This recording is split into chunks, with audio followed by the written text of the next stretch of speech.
আসসালামু আলাইকুম সবাই। আজকে আমরা picoCTF এর ফরেনসিক্স একটা প্রবলেম সলভ করবো। এটার নাম হচ্ছে রেড। নামের সাথে মনে হইতেছে কালারের কোনো একটা রিলেশন আছে। আচ্ছা দেখা যাক। ফার্স্ট অফ অল এখানে পিএনজি ফাইল এটা আমরা ডাউনলোড করি।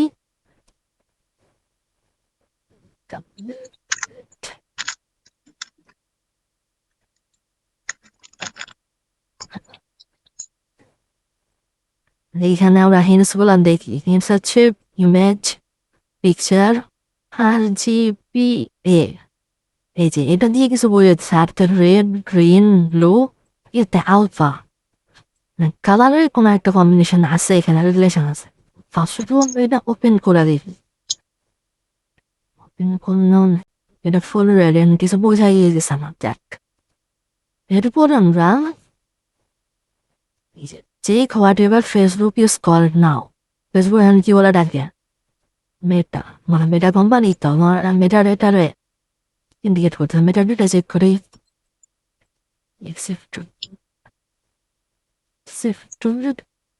সেখানে একটা পয়াম আছে, হার্ড।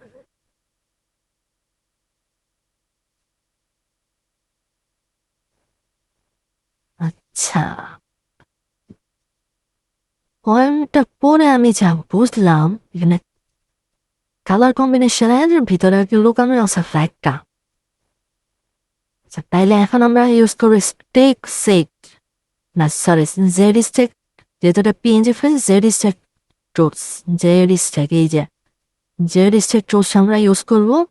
জেড স্টেক এখানে একটা ইয়া দিতে হবে -a, জেড স্টেক -a, তারপরে ফাইলের নাম।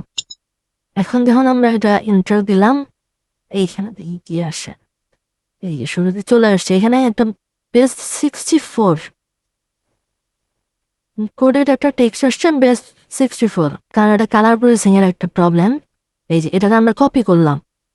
কপি করার পরে এখন আমরা এটা অফ করে দিই।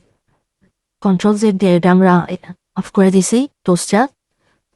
এখন আমরা ইনবিল্ডেড টুলস ইউজ করতে পারি, কালির, অথবা ইয়া ইউজ করতে পারি, আমরা অনলাইন টুলস ইউজ করতে পারি, সাইবার সেফ, যেটা আমরা আগের ভিডিওতে দেখছি। এখানে আমি এর জন্য আমরা এখানে ইনবিল্ডেড টুলসটা দেখা দিচ্ছি, বেস 64 - d।